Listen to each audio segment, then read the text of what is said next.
paz do Senhor Jesus. Amém. Meus queridos e amados irmãos, com muito prazer, muita alegria, estou aqui nessa noite. Glória! Para, primeiramente, adorar o Senhor Jesus junto com a igreja, conhecer os irmãos, uma bênção. Fiquei muito feliz quando Lucas nos fez o convite, que você estava aqui na igreja, uma alegria muito grande. De fato, nós passamos ali momentos muito bons, fazendo a obra do Senhor, tocando, louvando ao Senhor, e estou muito feliz de estar aqui. Abra sua Bíblia na Epístola aos Hebreus, no capítulo 5, versículo 12. Muito prazer de rever a mãe do Lucas, agora que eu te reconheci. Deus te abençoe, meu irmão. Que alegria ver você.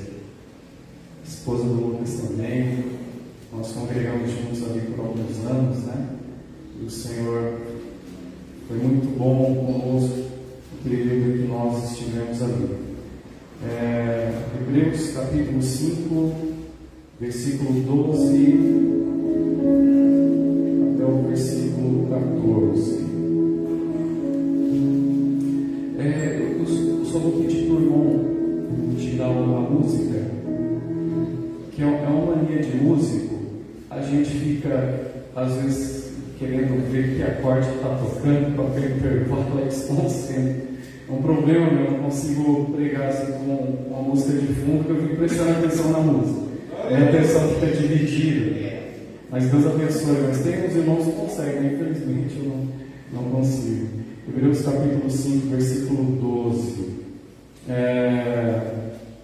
Diz assim a palavra do Senhor: porque devendo já ser mestres pelo tempo, ainda necessitais de que se vos torne a ensinar quais sejam os primeiros rudimentos das palavras de Deus. E vos haveis feito tais que necessitais de leite e não de sólido alimento, porque qualquer que ainda se alimenta de leite não está experimentado na palavra da justiça, porque é menino, mas o mantimento sólido é para os perfeitos, os quais, em razão do costume, têm os sentidos exercitados para discernir tanto o bem como o mal. Glória a Deus, amém. Meus amados, eu orei a Deus e pedi que o Senhor me iluminasse o entendimento e me ajudasse a trazer uma palavra à igreja, e no meu coração veio essa palavra.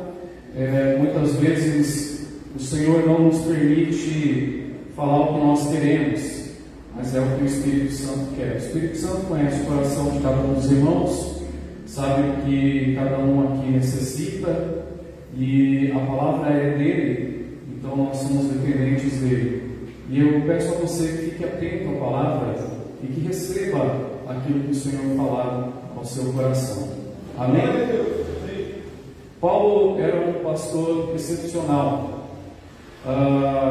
Diferente de muitos pastores hoje que têm vários interesses escusos, né, por trás do ministério pastoral, infelizmente.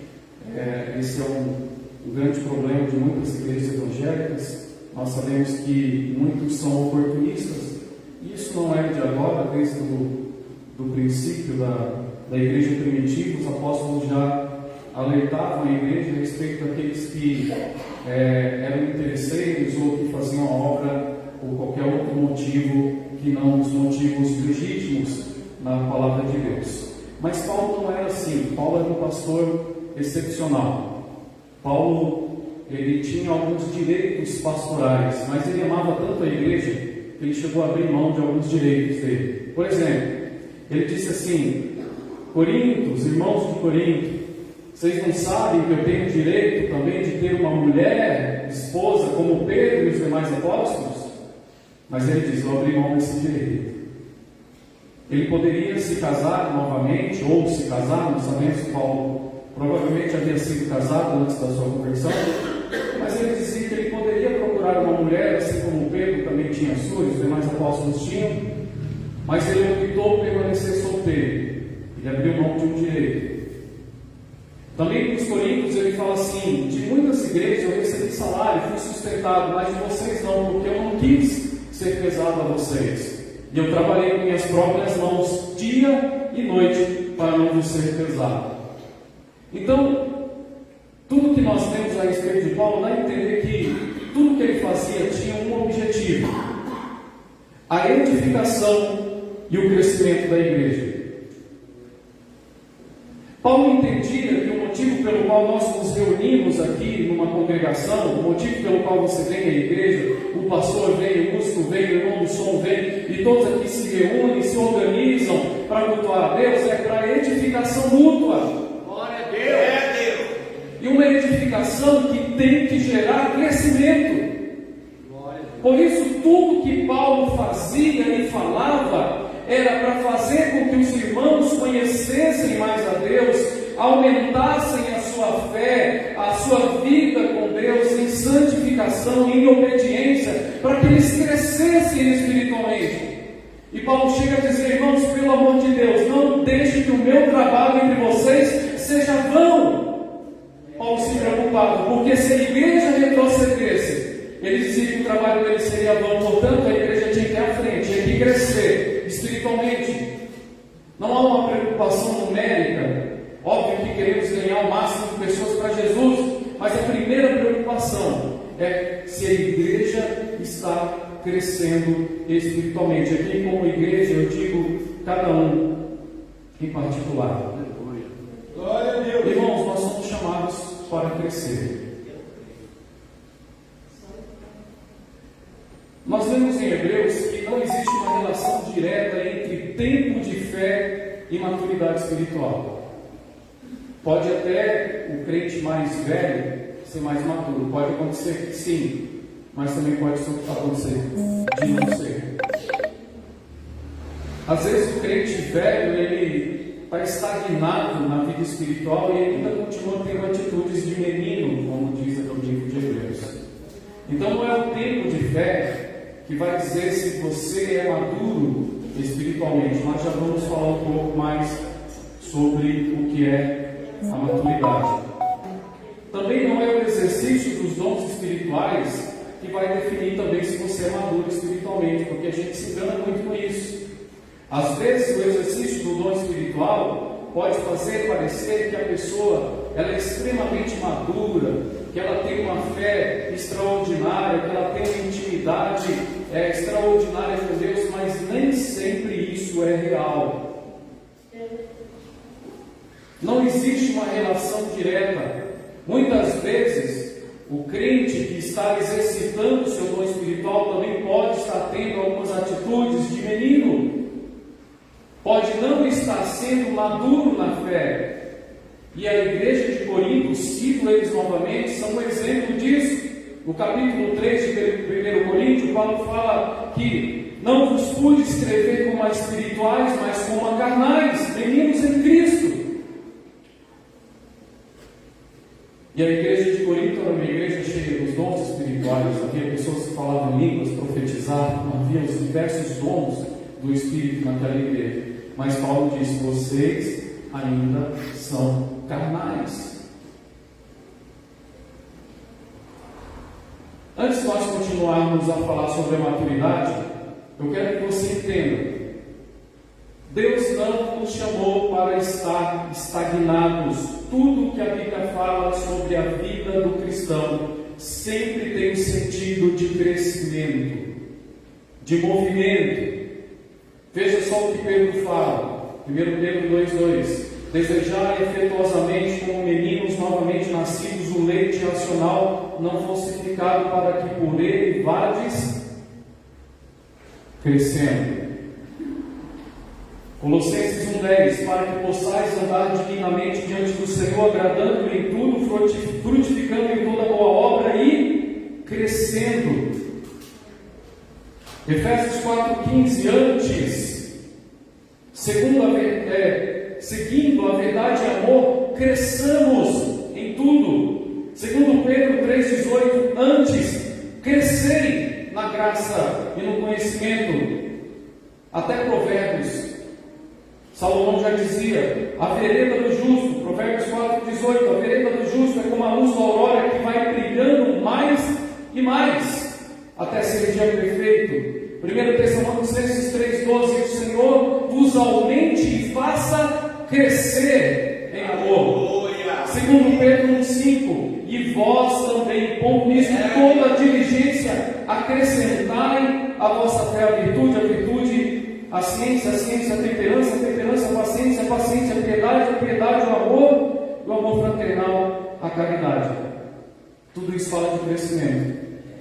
Então não há nenhuma excusa para estar estagnado, para parar. Nós temos que crescer. Nós precisamos ir aumentando em conhecimento, em fé, em comunhão e em maturidade, porque Deus espera que cresçamos. Isso está implícito. Ser mestres, vocês já deviam ser maduros. A expectativa de Deus é que aquela igreja, pelo tempo, diz aqui Hebreus, já deveriam ser maduros e mestres. Mas isso não era a realidade daquela igreja, então havia um problema ali. O escritor vai atacar esse problema específico. Por que precisamos ser maduros, irmãos? Porque a maturidade nos torna mais parecidos com Cristo. E esse é o objetivo maior da vida cristã. Não existe outro. Não existe bênção maior do que essa. Paulo fala esquecendo das coisas que para trás ficam, eu prossigo para o alvo, para o prêmio da soberana vocação em Cristo Jesus. Em Efésios, Paulo vai dizer assim também, até que todos cheguemos à unidade da fé e ao conhecimento do Filho de Deus, a varão perfeito, à medida da estatura completa de Cristo. Tudo que acontece aqui, eu refriso, tudo que acontece na igreja tem por objetivo a edificação de cada um dos irmãos. Paulo vai dizer isso em Efésios também, quando ele fala que Deus deu uns para pastores, doutores, mestres, profetas, visando a edificação dos santos, visando o crescimento espiritual. Precisamos ser parecidos com Jesus. Porque, irmãos, nossas palavras podem ser combatidas, o nosso testemunho não. No mundo dominado por ideologias, você pode abrir a Bíblia. Antigamente isso não acontecia, mas hoje tem sido cada vez mais comum. Antes, os pastores e evangelistas iam para as praças, erguiam a Bíblia e proclamavam o Evangelho, e todo mundo ficava em silêncio, e as pessoas passavam, alguns paravam e ouviam, e ninguém ousava erguer a voz para quem pregasse o Evangelho. Recentemente eu vi um vídeo de um pastor sendo hostilizado em São Paulo, na Praça da Sé, por diversas pessoas dominadas por suas ideologias, dizendo que a Bíblia é opressora, que o Evangelho é opressor e que a Bíblia não deve mais ser pregada porque ela ofende a liberdade das pessoas. As pessoas estão com os ouvidos fechados para o Evangelho, mas não tem como rebater o testemunho de um crente cheio do Espírito Santo de Deus. Mas tem que ser maduro. Temos que ser maduros. A pessoa pode dizer, eu não acredito que Jesus cura, mas aí vai o crente maduro, o crente cheio de Deus, do Espírito Santo. Olha, Jesus cura, ele vai falar o quê? Deus. E aí, qual vai ser a desculpa? Nós precisamos pregar o Evangelho, mas a nossa pregação tem que ser acompanhada do poder que tem aqueles que são maduros, cheios de Deus. Paulo disse, eu não fui a vocês com palavras de sabedoria humana, mas com demonstração de Espírito e de poder. Graças a Deus. Com o testemunho de um crente maduro e fiel. É difícil rebater. As palavras são mais fáceis, o testemunho é muito difícil. É verdade. Um dia nós estávamos no hospital, não lembro se foi com você, porque eu já toquei com tanta gente, eu deve ter sido com você. Nós estávamos no hospital, e aí nós começamos a tocar. E aí uma senhorinha veio de lá do quarto, o esposo dela estava internado, a senhorinha veio do quarto e disse: irmão, oi, mãe, que bênção. Deus abençoe, meu irmão. Vai, amém, irmão. Glória a Deus. Meu marido estava ali no quarto, fazia tempo que ele não conseguia ir no banheiro. Tomou remédio, não resolvia. Estava lá sofrendo, coitado. Só foi começar a tocar, o homem disparou para o banheiro. Deus abençoe. Eu falei: amém, irmã. Glória a Deus. O milagre foi pequeno, mas foi. Ela reconheceu que o louvor destravou alguma coisa ali. O homem foi liberto da sua enfermidade. Glória a Deus. Aleluia. Em outra ocasião, eu estava trabalhando e a minha patroa, na ocasião, era espírita, uma pessoa que fechava os ouvidos do Evangelho.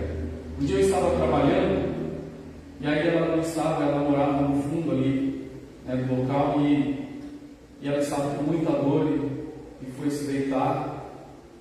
E aí eu estava dando horário do almoço e a empregada dela disse: nossa, a mente está muito mal, muita dor. E eu prestes a sair para o almoço, o Espírito Santo falou: vai lá e ora por ela. Eu falei: Jesus, tem misericórdia, Senhor, isso não é do Senhor, é da minha cabeça, tomara que seja. E o Espírito Santo insistindo, eu resistindo com a voz dele, insistindo: vai lá e ora por ela, vai lá e ora por ela. E eu querendo justificar: mas a mulher é espírita, a mulher não vai receber oração, a mulher não quer saber de crente, a mulher é isso, a mulher é aquilo. O Espírito: vai lá e ora por ela. Chegou um momento que eu me resolvi me quebrantar diante do Espírito Santo e fui com a pouca coragem que eu tinha no momento, fui. Entrei na casa da mulher, perguntei para a empregada onde ela estava. Ela: está no quarto, está mal, está lá, muita dor, está mal. Eu bati na porta do quarto, entrei, falei: Ney, posso orar por você? A mulher regalou o olho porque ela não esperava, olhou para mim com uma cara estranha assim, e demorou uns 3 segundos para ela responder, e ela disse: sim, pode. Então eu me ajoelhei do lado da cama dela e eu orei por ela. Foi uma oração simples. E eu orei por ela e pedi que o Senhor Jesus libertasse ela daquela enfermidade, daquela dor. Quando eu orei, falei: é melhor você ir embora. Deu meu horário de almoço, vou embora, e fui. Não esperei para ver o resultado. Uma hora depois, quando eu volto ao almoço, ela já estava trabalhando. E a minha colega de trabalho disse assim: você foi lá e orou para ele? Eu falei: pois é, tive que ir, Deus mandou eu tive que ir. Aí ela disse assim: a amiga subiu aqui e falou: você orou. E quando você orou, a dor dela foi embora. Ela trabalhar. Aleluia. Sabe qual foi o resultado disso, irmãos? Pouco tempo depois, ela foi convidada a ir a uma igreja evangélica. Ela foi, e ela aceitou Jesus. Glória a Deus. Aleluia, Jesus. Agora, se eu pegasse a Bíblia tão somente e dissesse: você está errada, esse negócio de espiritismo é uma babaquice, esse Allan Kardec é zureta, esse cara inventou essas coisas. Se eu dissesse isso para ela, o coração dela se fecharia, ela encontraria uma desculpa, possivelmente, talvez até ela se convertesse com a minha pregação, se Deus assim o quisesse, mas a maioria das pessoas se fecham. Mas Deus quis mostrar para ela o seu poder. Deus quis que ela experimentasse algo diferente, que ela visse que há uma diferença na vida daqueles que servem ao Senhor, que há um Deus que ouve, que responde. Então não tenha desculpa. Não tinha desculpa. Glória a Deus. O crente veio, orou, a dor foi embora. Qual é a desculpa? Qual é a justificativa? Precisamos ser maduros para podermos ser usados por Deus. É verdade, Jesus. Se você pesquisar em toda a Bíblia, você vai ver que Deus nunca usou ninguém sem antes provar e preparar essa pessoa. Aleluia, Jesus. Oh, aleluia. Para Moisés foram 40 anos. Para Davi foram quase 30, fugindo de Saul, de deserto em deserto, caverna em caverna, até que ele estivesse pronto para ser rei. Todos que foram chamados por Deus para uma grande obra foram preparados, tiveram que amadurecer, tiveram que carnal já foi usado nas mãos de Deus. Apenas aqueles que foram lapidados pelo Senhor é que foram usados. É verdade, Jesus. Mas por que, irmãos? Porque permanecer na condição de menino traz grandes prejuízos. A imaturidade traz muitos prejuízos à nossa vida. Eu volto lá a Coríntios 3, quando Paulo fala que ele estava falando, se dirigindo àqueles irmãos como carnais, como meninos em Cristo. Por quê? No versículo seguinte, aliás, no versículo 3, Paulo vai dizer: porque ainda sois carnais, pois, havendo entre vós inveja, contendas, dissensões, não sois porventura carnais e não andais segundo os homens. O problema de não amadurecer é que quem não é maduro não entende a mente de Cristo, permanece num padrão humano de pensamento. Isso gera problemas de relacionamento na igreja, isso gera problemas de diversas naturezas. A igreja de Corinto enfrentava problemas entre os irmãos. Eles eram invejosos, diz Paulo. Havia dissensões e contendas porque eram carnais. Paulo, mais para frente, em Coríntios, na epístola, ele vai dizer como um cristão maduro agiria naquela situação. Ele fala algo que é de estranhar um pouco. Ele vai dizer assim: olha, vocês estão escandalizando o Evangelho de Cristo porque vocês têm problemas entre vocês e levam esses problemas diante dos juízes humanos, estão dando mau testemunho, escandalizando o nome do Senhor Jesus. Isso é o que mais tem, não é, irmãos? Hoje em dia, pessoas escandalizando o bom nome de Cristo, carregam sobre si o nome de Cristo, mas a vida nega totalmente aquilo que sai da sua boca. Pois bem, Paulo fala a eles assim: olha, vocês ofendem uns aos outros e querem reparar isso perante outras pessoas. Paulo fala: não seria melhor se vocês aceitassem o dano, suportassem o dano? Na mente de Paulo, que era espiritual, eles deveriam agir exatamente o contrário do que estavam agindo.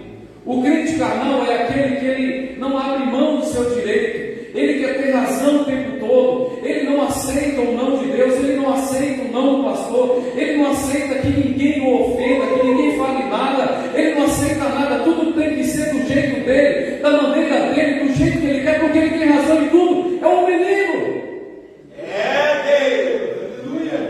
Mas aí Paulo vai dizer: se você quiser ser maduro, o maduro aceita o dano e confia em Deus. Em nome da paz que tem que reinar no meio do povo de Deus. Agora, qual é a segurança que eu tenho, irmão? Vou ser bobo? Não é esse pensamento que vem? Ah, mas eu não sou bobo, não. Eu não levo desaforo para casa. Meu pai era assim, minha avó era assim, meu bisavô também. E eu também sou assim, é o meu jeito. Algumas pessoas se escondem atrás do que elas chamam de seu jeito, mantendo um defeito que prende eles a um comportamento carnal e não cresce espiritualmente por isso. Qual é a confiança que eu tenho que Deus vai defender a minha causa e que eu devo permanecer em silêncio? Paulo fala: ninguém oprima ou engane o seu irmão em negócio algum, porque o Senhor é vingador de todas essas coisas. Então confia em Deus. Fique em silêncio. Não cause alvoroço. Não continue sendo carnal, menino. Amadureça. Quer um exemplo de como o crente maduro faz? Vamos lá.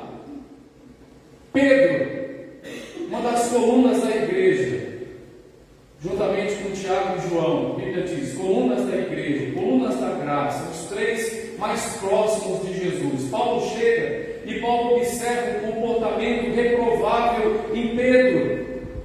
E Paulo repreende a Pedro na cara, dizendo: Pedro, você não está andando sinceramente conforme o Evangelho, porque quando você está com os judeus, você age de um jeito.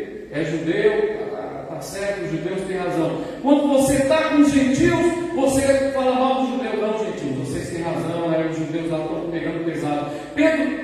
cara que estava agindo dessa forma. Paulo observou isso e repreendeu Pedro na cara. Pedro poderia ter dito: Paulo, quem é você para me repreender? Andei com Jesus, comi pão com ele. Tudo bem que eu neguei ele, mas ele me perdoou. Eu sou um dos três. Trindade apostólica. Apareço em primeiro. Toda vez que fala dos três é Pedro, Tiago e João. Pode ver lá, Paulo. Estou sempre em primeiro. Pedro, Tiago e João. Pedro, Tiago e João. Foram lá, Jesus foi lá no monte, chamou quem? Pedro, Tiago e João. Jesus foi para o Getsemane e chamou os 12. Foi mais para frente, chamou quem? Pedro, Tiago e João. Paulo, estou sempre na frente, é Pedro. Foi isso que Pedro fez? Paulo, vou denunciar você ao concílio apostólico. Isso é uma ofensa a um apóstolo de Cristo. Pedro não foi soberbo. Sabe o que Pedro fez? Nada. Pedro não se escondeu atrás do seu carro. Sabe por quê? Porque Pedro era maduro. Glória a Deus. Por isso ele podia falar de maturidade. Por isso na epístola ele fala: irmãos, se alimentem do leite para vocês irem crescendo, porque Pedro sabia o que era ser crescido. Ele já tinha sido carnal, ele já tinha sido impetuoso, ele já tinha sido de pouca fé, ele já tinha sido repreendido, mas ele cresceu, ele amadureceu e ele aceitou a repreensão. Quer ver outro?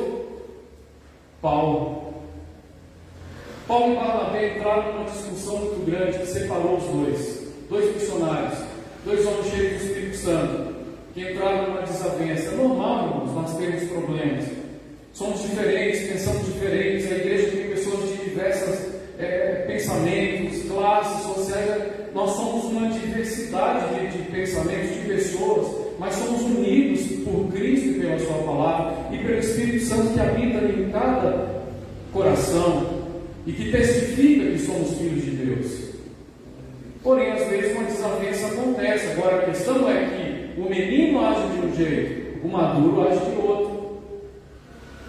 Houve uma desavença entre Paulo e Barnabé a respeito de Marcos. Numa das viagens missionárias, Marcos abandonou a Paulo e achou que o negócio estava muito difícil, caiu fora, deixou Paulo sozinho. Na segunda viagem missionária que Paulo pretendia fazer com Barnabé, surgiu a questão: vamos levar Marcos? Paulo disse não. Barnabé disse vamos. Paulo disse não, ele já abandonou, a gente vai abandonar de novo. Barnabé disse não, vamos levar Marcos.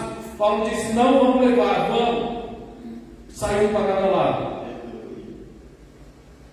Dissensão. Mas Paulo era maduro. Por que eu digo isso? Porque Paulo não guardou no seu coração aquilo. Numa das suas epístolas, Paulo disse assim: quando vocês vierem me visitar, por favor, tragam Marcos, porque ele me é muito útil no Evangelho. Glória a Deus.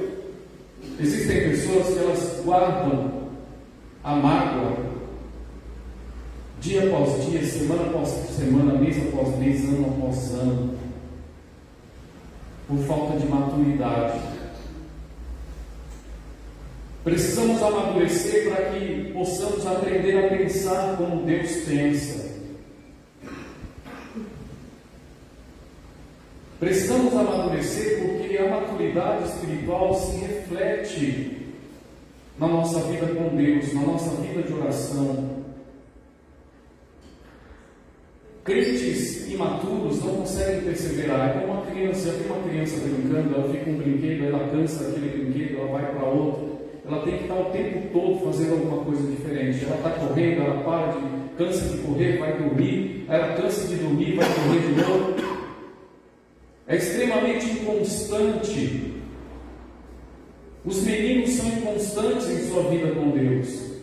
O crente maduro é aquele que persevera, que permanece. Ele permanece no lugar da oração. Ele permanece lendo a palavra. Não importa se ele tem vontade ou não, porque não é a nossa vontade que define as nossas ações. Não é a vontade do crente que vai definir a ação dele. Se ele é maduro, ele vai fazer, ele tem consciência disso. A imaturidade nos impede de gozar a plenitude de vida.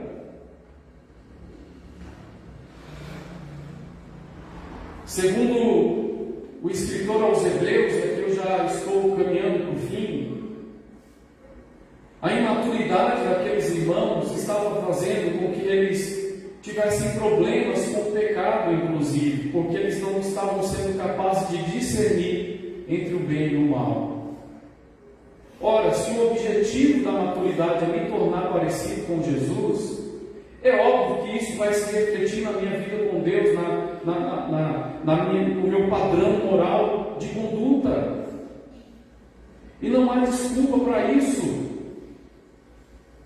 Ninguém tem permissão de Deus para viver uma vida que não se adeque à palavra de Deus. Não existe autoridade eclesiástica a quem a palavra de Deus não se aplique, embora pareça que resista, porque às vezes a gente vê pessoas que possuem um cargo alto, possuem um nome, mas que agem de maneira contrária àquilo que a Bíblia diz. E a maturidade, ela se revela com um compromisso real com a verdade. Você não vai trabalhar todos os dias porque você quer, muitas vezes não, porque é preciso, porque é correto. Você não chega atrasado porque é o correto a se fazer. Você estuda para a prova porque é o correto. Então, a todo momento, nós estamos fazendo coisas que são corretas, que são boas, que são necessárias. Mas quando se trata da vida com Deus, a gente se esquece desse princípio e começamos a quebrar os princípios que regem a nossa vida espiritual. E aí a gente faz o quê? Não cresce, não amadurece, não vai além. Deus nos chamou para ir além. Mas então, para terminar aqui, irmãos, o que a Bíblia me diz a respeito do caminho da maturidade? Ele passa pelo sólido alimento. Ninguém cresce sem se alimentar. Ninguém cresce sem se alimentar. Mais uma vez eu repito, não é o dom espiritual que manifesta a maturidade. Não é o dom espiritual. O que manifesta a maturidade espiritual é a vida daquela pessoa. É como a vida dela reflete a palavra. Precisamos nos alimentar. E às vezes parece que estudar a Bíblia, ler a Bíblia, meditar na Bíblia é coisa só para o pastor, só para quem tem um ministério, para quem dá aula na escola bíblica, para a irmã que canta, para a irmã que dirige um trabalho. E a igreja está dispensada de meditar na palavra. Não, irmãos, não há exceção. Não existe exceção. O crescimento espiritual passa pelo sólido alimento, passa pelas Escrituras, pelo amor à palavra de Deus. Precisamos ler a Bíblia, comer a Bíblia, nos alimentar dela, meditar nela, vivê-la, praticá-la, para então nós irmos crescendo na fé. Aleluia. O caminho da maturidade passa pela disciplina. Paulo fala sobre isso em 2 Coríntios 9, quando ele fala da prática do atleta, ele fala do soldado. Ambos precisavam ser disciplinados para que pudessem atingir seu objetivo. E eu volto aqui novamente e falo: se mantivermos a mentalidade carnal, vamos ficar presos. Porque nós temos vontade de orar todos os dias, mas nunca. Você já experimentou fazer um propósito de oração com Deus? Até o terceiro dia, eu já vi um padrão nisso aí. Até o terceiro dia é mais tranquilo. Vai chegando o sétimo dia, o negócio começa a ficar difícil. Quando você faz isso no jejum, então, você percebe uma resistência muito grande, tem que ter disciplina. O caminho da maturidade, ele também passa pela comunhão. com os nossos irmãos. Quando nós éramos crianças, nós fomos educados, fomos criados, fomos alimentados, fomos cuidados, fomos repreendidos. Precisamos nos submeter a uma liderança sadia, saudável, a pastores que nos orientem. Precisamos nos submeter à vida na igreja, aos trabalhos da igreja. Precisamos ser maduros e constantes na obra do Senhor, porque Deus está a todo momento usando pessoas para nos ensinar alguma coisa, para nos aperfeiçoar em algum ponto da nossa vida. Deus está sempre usando alguém para falar conosco. Então, a mesma súplica que o escritor aos Hebreus fez àquela igreja, eu quero em nome do Senhor Jesus fazer a igreja nessa noite. Cresçamos, porque apenas quando formos maduros seremos capazes de glorificar a Deus. Cresçamos, irmãos. A vida cristã é cheia de altos e baixos. Não estou dizendo que é fácil. Há momentos em que parece que o céu está aberto sobre nós. Você canta e sente a presença de Deus. Até no banheiro está cantando, está sentindo a presença de Deus. Você está lavando louça, está sentindo a presença de Deus. Aleluia. Mas há momentos que o céu parece que se fecha, fica de bronze. Parece que Deus não está ouvindo a sua oração, e é nesse momento que você tem que se fortalecer na palavra de Deus, tem que ser maduro, tem que confiar em Deus, e tem que continuar orando mesmo assim, mesmo diante do silêncio do Senhor. Tem que continuar buscando. Há momentos em que a igreja, ela se enche, o povo vem de fora, vem visitantes, vem músico, vem pregador, vem ensinador, vem cantor, vem não sei o que, e você fala, meu Deus está abençoando, mas parece que tem um momento que o povo foge, você fala, meu Deus, o que está acontecendo? E o crente menino, ele fica oscilando.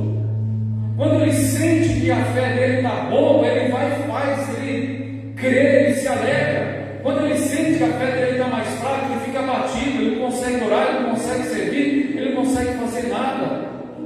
Temos que parar com essa inconstância, com esse alto e baixo. Temos que amadurecer e aprender a ser constantes, porque servimos um Deus que é fiel, um Deus que zela pela sua palavra para cumprir. Glória a Deus. Vamos ser maduros.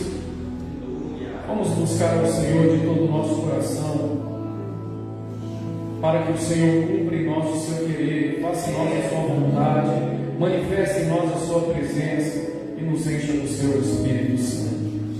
Amém, meus irmãos? Fiquem de pé, nós vamos orar. Eu quero que você ore ao Senhor. Você entregue ao Senhor a sua vida. Você e Deus sabe como é que anda a sua vida espiritual. Você e Deus sabe como anda a sua vida de oração. Você e Deus sabe como anda a sua fé. Se a sua fé está forte, ou se ela está vacilante. Se o seu coração está em paz, confiante, ou se ele está cheio de medo, de ansiedade, de angústia, você sabe. Então, seja qual for a sua condição, você vai orar a Deus e vai pedir, Senhor, eu quero crescer, eu quero amadurecer, eu quero ir além, eu não quero estar parado, estagnado. Não importa se você está na igreja 20, 30, 40 anos, não importa. Deus sempre tem algo mais para nos dar, para nos revelar, para fazer em nossa vida. O trabalhar de Deus não para, ele é contínuo, ele é constante. E eu sei que há pessoas aqui que Deus quer levar além. O Espírito Santo está dizendo que ele quer conduzir a novas experiências, a novos patamares. Ele quer fortalecer a fé, ele quer levantar para uma grande obra, mas você não pode o crescimento de Deus na sua vida. Glória a Deus. Você tem que crescer. Você tem que amadurecer. Você tem que deixar Deus trabalhar na sua vida, o Espírito Santo trabalhar em seu coração para você ir além. Para você ir além. Para você ser usado por Deus. Aleluia. Vamos orar, Pai, em nome do Senhor Jesus. A tua igreja está diante de ti, Senhor. Estamos diante de ti porque precisamos ser trabalhados, moldados, precisamos ser edificados, precisamos crescer, precisamos orar mais, precisamos ler mais a tua palavra, precisamos ser mais parecidos com Jesus, precisamos abandonar as atitudes carnais que ainda nos prendem. Sim, Deus, uma maneira carnal de viver, uma mentalidade de menino. Espírito Santo vem sobre nós para nos edificar, para nos levantar, para nos amadurecer, para nos levar, Senhor meu Deus, a novos lugares, a novas experiências contigo. Senhor, que toda atitude de menino fique para trás, que possamos nos comprometer com o Senhor, com a tua palavra. Em nome de Jesus, Espírito Santo, vem sobre a tua igreja. Fortalece o teu povo, Senhor. Fortalece a tua igreja, Senhor. Fortalece a nossa vida. Em nome do Senhor Jesus. Aleluia. Em nome de Jesus.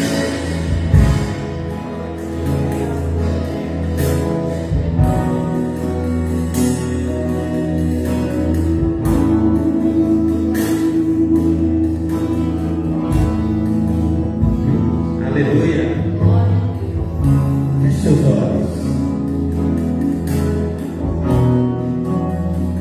Deus está falando conosco. Não dá. Não há meio de você continuar do jeito que você está. Não é ir na igreja.